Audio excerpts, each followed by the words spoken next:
Greetings, YouTube. The doctor is in. Dr. Urius Papers here, coming at you with another commentary on Dungeons and Dragons. And today we are going to look at the new sleep spell, which is quite a bit different than the 2014 version of the sleep spell. So this is the 2024 version of the sleep spell. So first off, let's take a look at the legacy version right here. Here it is right here.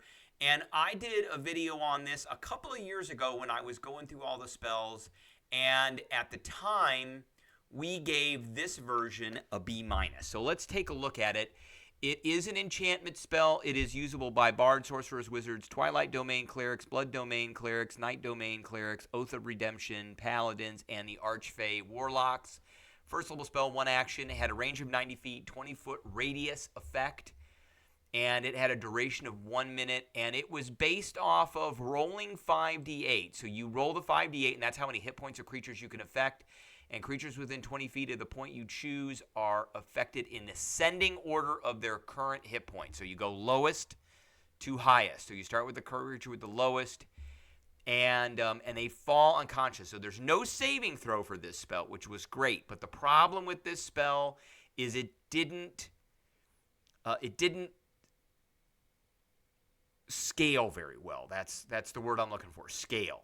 So, you could upcast this spell using a second level or higher slot. When you did, you added 2d8 more to the hit point total that you could affect every level. On average, that was about 9 more hit points. 5d8, a d8 is an average of a 4.5. So with 5d8, it was around 22, 23 hit points, and then you added 9 for each level. So you could do like 31 hit points at second level. You could do about 40 hit points at third level. You could do 49 hit points at fourth level, etc., etc. So the problem with this, and the reason I gave this a B- is because it didn't scale. It was a great first level spell, but it didn't scale very well after that, especially if you're meeting creatures that have hundreds of hit points.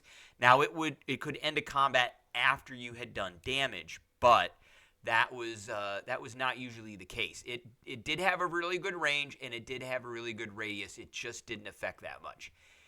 Now, we go to the new sleep spell, which is right here, and this is the 2024 version. Still a first level spell, still one action, has a range of 60 feet. So the range has been brought down a bit. It has a 5-foot radius, which essentially is 4 5-foot squares. That's really what a 5-foot radius is. So the area of effect has been brought down a lot. Still a verbal, somatic, and material component.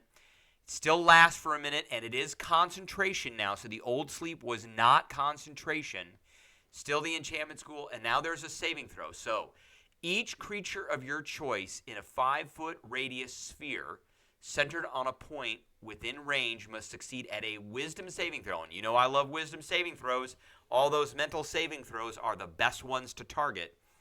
Or they have the incapacitated condition until the end of its next turn, at which point it must repeat the save. If the target fails the second save, the target has the unconscious condition, which is horrid. And it really hasn't changed. And we're going to look at the conditions too. So it has the unconscious condition for the duration. The spell ends on a target if it takes damage, or someone within 5 feet of it takes an action to shake it out of the spell's effect. Creatures that do not sleep, such as elves, or that have immunity to exhaustion, which could be undead, maybe. Immunity to the exhaustion condition, automatically succeed on saves against this spell. The old one was charms. Undead creatures or creatures immune to being charmed couldn't be affected. That is no longer the case with this spell. And again, this spell is usable by bards, sorcerers, wizards, I think this is a typo that they have in here. Twilight domain clerics, oath of redemption paladins, and archfey patron. I don't think the Twilight domain, this is not in the 2024. So they are adding this in here. It is on their list still. And it's part of the free 2024 domain rules. So This is from Tasha's Cauldron of Everything. This is from Xanthar's Guide to Everything. Okay. So big difference there. Now all of a sudden this first level spell will incapacitate something first and then knock it out to unconscious. So let's take a look at that. So in Appendix A, we've got incapacitated. An incapacitated creature cannot take actions or reactions. And if we look at the rules glossary, the new incapacitated condition is, while you have the incapacitated condition, you can't take any action, any bonus action, or any reaction. I think they added bonus action because even though this said no actions, it doesn't say bonus actions, and I think they wanted to make sure that was clear. No concentration, so that's a big one, and that was not clear here either. You can't speak, and if you're incapacitated, when you roll initiative, you have disadvantage on the roll. So if you were to sneak up on somebody and cast sleep on them, then they start incapacitated, they get disadvantage on their initiative roll. Now, if they fail their save again, they go unconscious. And let's take a look at those. So unconscious in 2024 meant you were incapacitated, you can't move or speak, because an incapacitated character can still move. They just can't take any kind of action. They are unaware of their surroundings. They drop whatever they're holding and fall prone. The creature automatically fails dexterity and strength saving throws. Attack rolls against the creature have advantage, and any attack that hits a creature is a critical hit if the attacker is within 5 feet of the creature. Okay, that really didn't change at all. The incapacitated changed a little bit, and I think they just clarified some things. Unconscious didn't really change. So you have the incapacitated and prone conditions, and you drop whatever you're holding when this condition ends, and you remain prone. Your speed is 0 and cannot increase. So that, instead of saying you can't move, they just say your speed is 0. Attack rolls against you have advantage. That hasn't changed. You automatically fail strength and dex saving throws still. Any attack roll that hits you is a critical hit if the attacker is within 5 feet and you are unaware of your surroundings. So not really a lot changed. It's still a horrible condition, and it is one that usually ends combats. So that's a big one. Now, what are we going to give this new version of Sleep? Well, we're giving this new version, I'm not giving it an S, but I am giving it an A+. It is, and it's almost on the verge of an S tier. It is a combat ender, but it doesn't affect that much. If it were like a 10-foot radius sphere, then I would give it an S. But we're going to give it an A+ for now, because it's only a 5-foot radius sphere. You're probably only going to affect one target at a time. However, the great thing about this new version is that it scales great as you go up levels. This spell will never lose its utility, ever. You hit something, it goes incapacitated, and it goes unconscious. It's a wisdom saving throw, which most things have a terrible wisdom saving throw. And because it is usable by certain classes that I like very much, and we highlighted that with the video I did earlier of the new 2024 version of the Smooth Operator, which is the Bard Sorcerer. I will include the link below. You can make the target fail their saving throw pretty easily. Now, I'm going to highlight one very important aspect of the new sorcerer, and that's this heightened spell. If you were to heighten this spell, it would cost you 2 points and forces the creature to make a saving throw. It gives the target disadvantage on saves, all saving throws. It has disadvantage.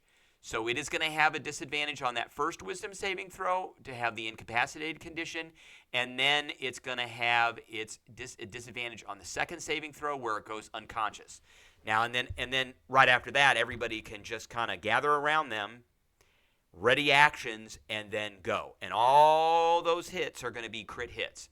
And if it had any spells on, those spells are gone. It can't concentrate on the spells anymore, etc., etc. Very nasty. Usually will almost always end combat.